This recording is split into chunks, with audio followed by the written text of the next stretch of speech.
Welcome to Real English Podcast. I'm Brendy. I'm Annie. We're really glad you could join us today. We're doing a deep dive into some really practical, useful English. Yeah, the kind you actually use in real life. Exactly. But hey, before we dive in, just a quick reminder, if you like what we do, please hit like, subscribe, maybe share this with friends. Anyone working on their English, it helps us out a lot. It really does. Don't stress if this sounds fast. This is how Americans normally speak. You'll hear it again slowly and clearly later. Right. So today's topic, it's something everyone faces eventually, I think. Returning or exchanging stuff you bought. Oh, yeah. Maybe a gift wasn't quite right, or, those shoes just didn't fit after all, or maybe the thing was just broken when you got it home. Right. It happens. So we want to give you the basic phrases, the key words you need to handle that conversation at the store. Yeah, make it less stressful. The mission today is simple. Learn how to communicate clearly when you need to take something back. Sound good? Sounds great. Let's start with the essential words, the absolute basics you got to know. Okay. And a little pro tip here. These first few words. They can often be used as both nouns and verbs. Quite handy. Nice. Okay, first one. Return. Simple as that. It means taking something back to the store where you bought it. So as a verb, like, I'd like to return this jacket. Exactly. Or you can talk about the whole action as a noun. You might say, I need to make a return today. Okay. Make a return. Got it. Both work. Both work perfectly. Very common. All right, what's next? If I'm making a return, I probably need proof. Right. You definitely do. You need the receipt, that little piece of paper, or maybe an email these days that shows what you bought and when. Super important. The receipt. It's kind of your ticket for the return, yeah. Totally. Without it, things get tricky. Oh, and if you're writing this word down, remember the spelling. R-E-C-E-I-P-T. That silent P in the middle trips people up. R-E-C-E-I-P-T.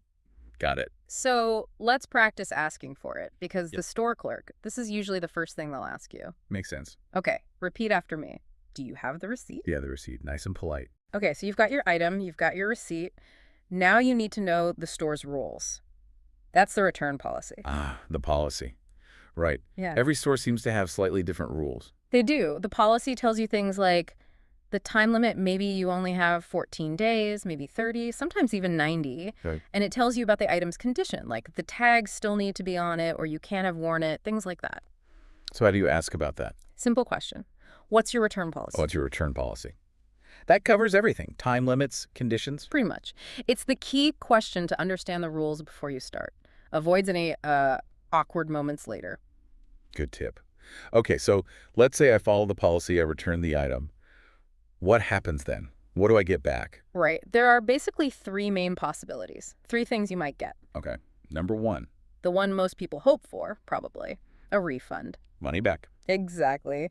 Getting your money returned to you usually goes back on your credit card, or maybe they give you cash if you paid with cash. And how do I ask for that? You said refund is a noun and a verb too. Yep. So as a noun, you'd say, can I get a refund? Very common. Can I get a refund? Okay. Or you could use it as a verb, like, can you refund me for this? Both are fine, polite ways to ask. Let's practice the main one, the noun phrase. It feels really important. Good idea. Repeat after me. Can I get a refund? Can I get a refund? Got it.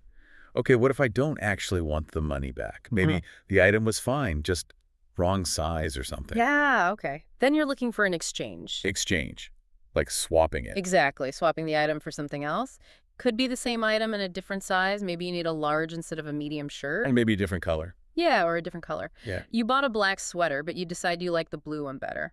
That's an exchange. Makes sense. And the phrase for that? Pretty straightforward. Can I exchange it for a different size or for a different color? Easy enough. Yeah. Okay, so refund is money back. Exchange is swap item. What's the third option? The third one is store credit. Store credit. Yeah, this often comes up if, say, you missed the return deadline, or maybe you lost that all-important receipt. Ah, okay. So what is store credit? It's basically money, but it's locked to that specific store. You can only spend it there. So they don't give you cash back, but they give you like a voucher or a gift card for their own store. Exactly. The clerk might say something like, sorry, it's past the 30 days for a refund, but I can give you the full amount in store credit. Okay. Is that a bad deal? Well, it depends. If you shop there often, it's usually fine. And the good thing is, store credit often doesn't expire, no expiry date. So you can use it whenever. Fair enough. Okay, refund, exchange, store credit. Got the main outcomes. Great. Now we know the key words. Let's talk about the actual conversation. The practical sentences you need right when you walk up to the counter. Yeah, the opening lines. What do I say? Okay, we've got 4 essential phrases that should cover most situations. Let's run through them quickly, maybe practice them. Sounds good. First one, the opener. I'd like to return this item. So you'd say, I'd like to return this sweater, or whatever it is. Okay, I'd like to return this. Nice and clear. Then you often need to explain why. If it's about size, it doesn't fit me. Or you could be more specific, it's too small, or it's too large. It doesn't fit me, it's too small. Easy. What if it's broken? Then you'd say, it doesn't work. Or maybe, it is damaged. It doesn't work, it is damaged. We got it. And the last key one is asking about your options, especially if you want an exchange. Can I exchange it for a different size or color? Can I exchange it for a different size or color? Over. Perfect. Those 4 seem really useful. They cover a lot, right? Yeah. So let's try putting them together. How about a quick role play? Okay, let's do it. I'll be the customer. And, let's say I have a problem. I lost my receipt. Okay, classic problem. And I'll be the hopefully helpful store clerk. Ready when you are. Right, clear his throat. Hi, I'd like to make a return, please. Hmm? This shirt I bought, it's too large for me. Okay, sure. I can help you with that. Do you happen to have the original receipt? Oh, actually, I'm sorry. I think I lost it. I can't find it anywhere. Okay. I understand that happens. Well, unfortunately, our store policy is that without the receipt, I can't give you a cash refund. I'm sorry about that. Oh, right. Okay. However, since the shirt still has the tags on and looks unworn, I can offer you a couple of options. You could exchange it for a different size or for something else in the store, or I could give you the full amount back as store credit. Ah, okay. Store credit. That might work. Yeah, okay. I think I'll take the store credit and just have a look around. Thanks for your help. You're very welcome. Let me just process that for you. Okay, end scene.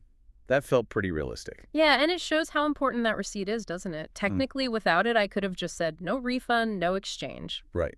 So when you offered store credit there, was that required by the policy, or were you just being like, nice? That's a really good question. Often, if the official policy says receipt required for all returns, then offering store credit without the receipt is actually a courtesy. It's not strictly required. Ah, so the store is choosing to be flexible. Exactly. They do it to keep you happy, keep you as a customer, even if you didn't follow the rules perfectly.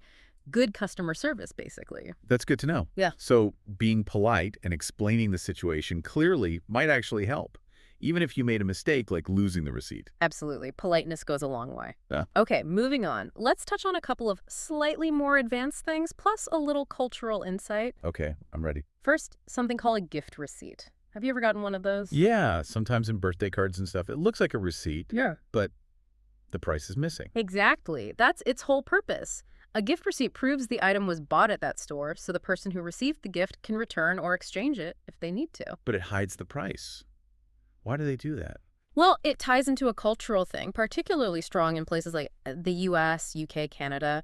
Generally, it's considered maybe a little awkward for the person receiving a gift to know exactly how much money was spent on them. Ah, right. Whether it was expensive or maybe not so expensive. Precisely. Removing the price tag or using a gift receipt just makes it smoother socially. It keeps the focus on the gift itself, not the cost. It avoids any potential embarrassment for anyone. That makes sense. A nice social custom. Okay, what else? One really important term you need to watch out for, especially with sale items. It's the phrase final sale, or sometimes you'll see a sign that says all sales final. Final sale. That sounds serious. It is. If an item is marked final sale, it means exactly that. Once you buy it, the sale is finished, complete. You cannot return it, you cannot exchange it, no refunds, nothing. Wow. Okay. So no matter if it doesn't fit or even if it's broken. Doesn't matter. Final sale means it's yours. End of story. You often see this on heavily discounted items, clearance racks, or maybe when a store is closing down. Good heads up. So always check for that final sale label, especially when buying online or getting a big discount. Definitely. Always double check that fine print. Okay. Wow. That was a lot of really useful stuff. Yeah, hopefully that covers the main things you need for returning items confidently. Let's do a quick recap then. We learned the key words. receipt, that vital proof of purchase. Uh-huh. Then the outcomes.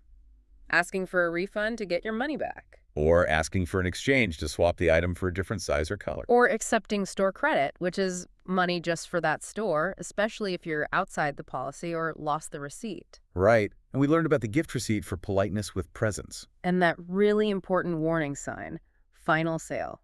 Don't forget that one. Absolutely. So here's a little challenge for you listening.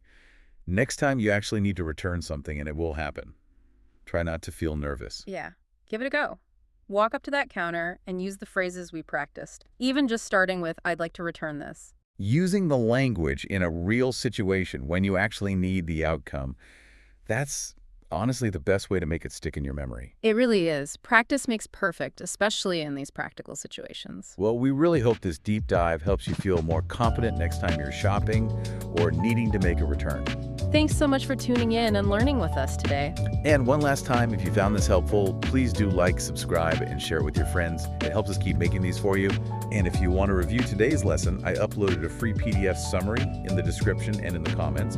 Feel free to download it and study at your own pace. We'll see you next time. Bye, everyone.